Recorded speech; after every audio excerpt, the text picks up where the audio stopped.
Bien, estamos de regreso ya en el último bloque de la noticia al día. Bueno, y como pueden ver, tenemos en estudios al analista político Pablo Riojas. Pablo, ¿cómo estás? Buenos días. ¿Qué tal, Carlos? Muchas gracias por la invitación y como siempre a tus órdenes para atender las interrogantes y, bueno, es una semana movida. Sí, semana en la que dos expresidentes han sido sentenciados a prisión. eh, y justo hablábamos temprano con Ernesto Blume, el constitucionalista, y nos decía, esto tiene que ser como una lección para elegir bien en estos comicios. ¿Tú también lo ves así? Definitivamente el mensaje entendido de manera positiva debería ser aleccionador. Sin embargo, no creo que eso suceda, porque el voto del peruano se ha caracterizado por llevar a la presidencia al anti, ¿no? Desde el 2001 en adelante hemos elegido al anti. Toledo fue el anti de Alan el 2001, García fue el anti de Humala el 2006. Ollanta fue el anti de Keiko el 11, PPK igualmente el anti de Keiko el 16 y el 21 Pedro Castillo representó el antivoto de aquellos que no querían que sea electa Keiko Fujimori, ¿no? Entonces, yo no sé hasta qué punto esto pueda ser aleccionador, ¿no? Ahora, No soy muy optimista. Este anti se da básicamente segunda vuelta. Sí, se da en segunda vuelta porque en primera vuelta el voto se atomiza entre la diversidad de candidatos.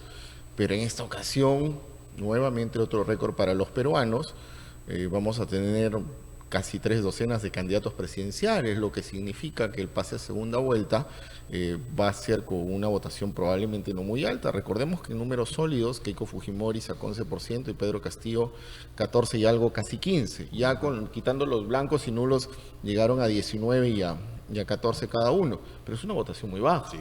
Y eran creo que 15 y 6 candidatos. Hoy vamos a duplicar ese número y todo hace prever de que va a ser una votación reducida en primera vuelta y que en segunda vuelta, dependiendo de los dos protagonistas, va a ganar el que menos antivoto tenga, ¿no? Pablo, llamó la atención el día de la sentencia a Martín Vizcarra, que él a través de su cuenta en X decía, bueno, que había sido sentenciado por una mafia, ¿no? Y que invocaba a sus electores a votar por Mario, que ahora Mario era una especie de Martín. ¿Este voto va a ser endosado así de fácil? Para mala suerte de Martín Vizcarra, quien en una entrevista anterior te dije, si no tuviera el problema legal y anticipábamos de que iban a sentenciarlo pronto, creo que hace un mes atrás me entrevistaste y te dije Sí. eso, probablemente le hubiera servido de algo, no del todo. Sin embargo, de aquí hasta el primer domingo de abril, que son las elecciones, yo no creo ya que el efecto victimista le pueda servir de mucho. En el Perú el endose de votos lo tuvieron grandes políticos del nivel de la Torre y otros. Ni siquiera Alan García tuvo capacidad de endose de voto y luego de ellos nadie, ¿no? Entonces Martín Vizcarra no va a poder capitalizar a través de Mario Vizcarra el apoyo que él sí efectivamente tenía, que en honor a la verdad sería también un apoyo que no pasaba el 20% a nivel nacional. Entonces yo no creo que Mario Vizcarra logre tener un protagonismo importante en la primera vuelta, primero porque, repito, el plazo es muy amplio y segundo porque él tampoco reúne las cualidades o las características que sí tenía su hermano y que eran del agrado de un sector del país, ¿no? Parece poco preparado, ¿no? Más allá de que sea poco preparado, no tiene ese carisma provinciano, bonachón, de tipo asequible, del papá de todos los peruanos que con exageración o no le pegaron a Martín Vizcarra o construyeron esa imagen, ¿no? Entonces que una campaña, la construcción de la imagen tiene que ser muy rápida y responde a los intereses de una campaña electoral. La campaña de Mario Vizcarra se va a centrar en la defensa de su hermano. Entonces eso lamentablemente en algún momento poco o nada va a interesar a la masa votante. La verdad que eso va a suceder. Vizcarra va a quedar lamentablemente en el olvido electoral y su situación jurídica evidentemente es muy delicada. La sentencia que está afrontando es muy alta y probablemente si se llega a confirmar en la sala va a salir de la cárcel a una edad muy avanzada, ¿no? Ahora, este fin de semana, el 30, se dan las elecciones denominadas primarias, internas, en algunos partidos. Entre ellos la APRA, por ahí también me parece Renovación. Que son los únicos que de todos los que van a internas tienen una forma interna porque se han puesto esta valla de que tienen que convocar al 10% de su padrón, ¿no? Entonces, ambos tienen que cumplir con este requisito porque si no quedan fuera de carrera, Carlos. O sea, vamos a ver qué nivel de convocatoria y de movilización tienen el APRA y Renovación Popular para cumplir con el requisito que ellos mismos estatutariamente se han establecido, ¿no? Es una estrategia media riesgosa, ¿no, Pablo? Absolutamente en este tiempo de desidia y de indiferencia electoral. Yo no veo, no sé, este fin de semana, que es un fin de semana raro acá en Lima, que medio nos hemos transformado en Río, parece, pues, vemos hinchas brasileños por todos lados. Hay más interés en la Copa Libertadores del fin de semana, en la que no juega ningún equipo peruano, que en el panorama electoral. Además que es una semana que el peruano de a pie va a querer, más allá de todo, dejarla atrás, ¿no? De presidentes a presidiarios, 5 presidentes sentenciados en la cárcel, 4 simultáneamente en Barbadillo. Esto no le hace bien a la democracia, no le hace bien al ánimo del peruano de a pie. Evidentemente no es algo de lo que podamos sentirnos orgullosos. Entonces, efectivamente, que el APRA y Renovación Popular puedan movilizar a su gente va a ser todo un reto.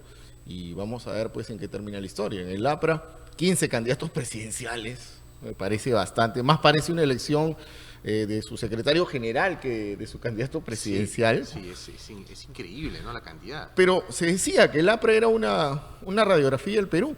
Bueno, ¿cuántos candidatos a la presidencia tenemos en el país? Probablemente 3 docenas. El APRA tiene solito 15.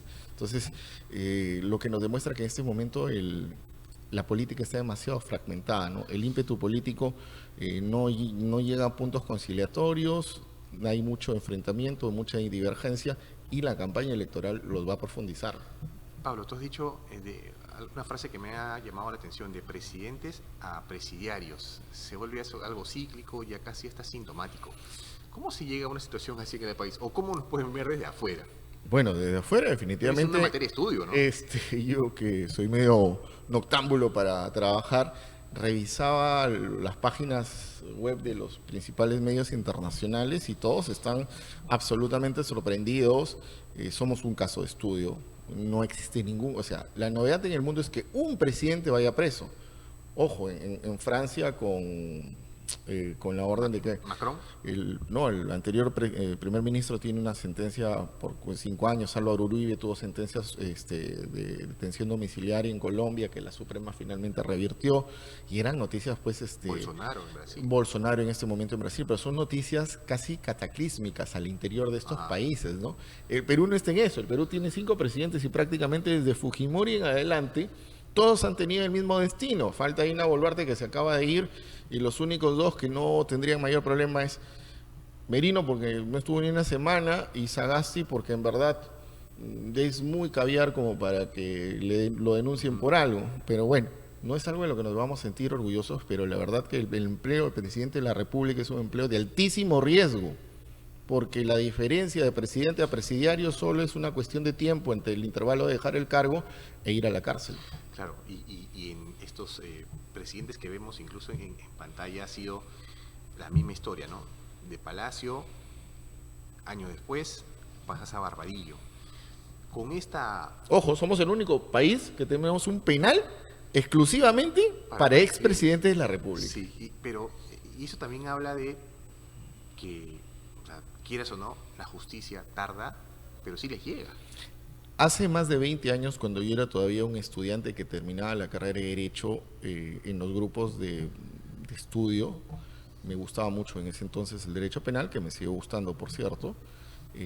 Decíamos con nuestros compañeros de clase en esa época que el Derecho Penal iba a poner contra las cuerdas a los delitos que se cometen contra la administración pública, y lo vemos, ¿no? Cada rato presidentes, congresistas, gobernadores regionales, alcaldes, funcionarios públicos procesados, sentenciados con preventivas, con preliminares. Entonces, pero también decíamos que el sistema garantista que prevalece hasta hoy en el derecho penal iba a permitir que la delincuencia hiciera lo que se le dé la gana y que pudiera andar a sus anchas. Ojo, estoy hablando de hace 25 años atrás, Carlos. Hoy vemos que el sistema penal peruano es eficiente para perseguir a políticos y funcionarios públicos, pero es absolutamente ineficiente para perseguir a los delitos comunes que tienen al borde del colapso social a ciudades importantes del país como Lima, Trujillo, el norte en general, algunas provincias del sur del país que están dedicadas a actividades ilegales absolutamente como la minería en el norte y en el sur andino, y que la ley penal ha quedado corta, ¿no? Y que tenemos, como siempre digo, la democracia y el sistema institucional, el orden constitucional no se puede defender a pañuelazos, y tenemos normas demasiado benignas para los delitos ordinarios, que hoy ya de ordinarios tienen poco porque se ha sofisticado la criminalidad. Hoy hablamos de un crimen organizado con mucho dinero, con una capacidad operativa muy grande, y no estamos haciendo nada. Claro. Pablo, para ir terminando, porque el tiempo queda corto, aquí hemos hablado contigo varias veces sobre la actuación del presidente Gerí, que obviamente tuvo un cambio completamente distinto a la gestión de Dina Boluarte en tema de comunicacional. Pero ayer, por ejemplo, ayer lo veíamos jugando fútbol en el Estadio Nacional con unos con las leyendas. glorias, leyendas, ¿no? Tanto del Perú como de la Conmebol. ¿Crees que ya está exagerando en el tema de exposición? Lo que pasa es lo siguiente, él ha logrado ganarse una especie de luna de miel, ¿no? Entonces, en la política mucho es la percepción es de que él está haciendo cosas, ¿no? O sea, la percepción, y reitero, Dina Boluarte la dejó en la mujer que solamente se diluía entre sus vanidades y sus frivolidades. Gerí es un personaje que sale, camina, viaja, escucha. Ojo, lo vemos a él conversando de tú a tú con la gente, ¿no? Entonces sale y dice, sí, tengo un problema muy grande que atender, que es la criminalidad, la seguridad ciudadana, estamos haciendo esto, aquello. Entonces, el peruano en general suele ser en la etapa de luna de miel muy de dar oportunidad, de decir, bueno, Vizcarra gozó eso y mucho. Y se aprovechó eso también. Exacto, ¿no? Y a él le lo llevó a un nivel de maximización. Entonces, si lo están asesorando bien, y acá lo hemos conversado, lo están asesorando muy bien al presidente, él está aprovechando este momento en que a un sector de la población, el que él salga vestido con la blanquirroja, lo va a aplaudir, ¿no? Porque el peruano es pelotero, el fin de semana es la final de la Conmebol. Entonces, definitivamente él lo está aprovechando a este público. Hay un sector del país que haga lo que haga el presidente Gerí, no le va a parecer bien, porque ya está saturado de pe a pa de todos los políticos. O sea, eso no es responsabilidad del presidente Gerí, eso es responsabilidad de un desgaste de la clase política que tiene al hartazgo a un sector de la población que es más, que probablemente vota con molestia, desgano, fastidio, porque dice ningún político va a solucionar nada. Vamos a ver qué pasa. Hasta ahora, en mi opinión, Gerí está logrando llenar además ese vacío de liderazgo, Carlos, que es importante. Un presidente tiene que ser un líder, es la cabeza del Estado, representa a la nación. Entonces, Dina Boluarte prácticamente había dejado ese espacio en blanco. Pedro Castillo... El puesto estaba vacante, ¿no? Exacto, o sea, había la sensación de la vacancia fáctica de la presidencia, pero con Pedro Castillo, pues todos en más de una ocasión pues, tratábamos de mirar al costado, porque hasta ahora, mira, sentenciado y no sabemos en qué terminó la historia del pollo. Claro.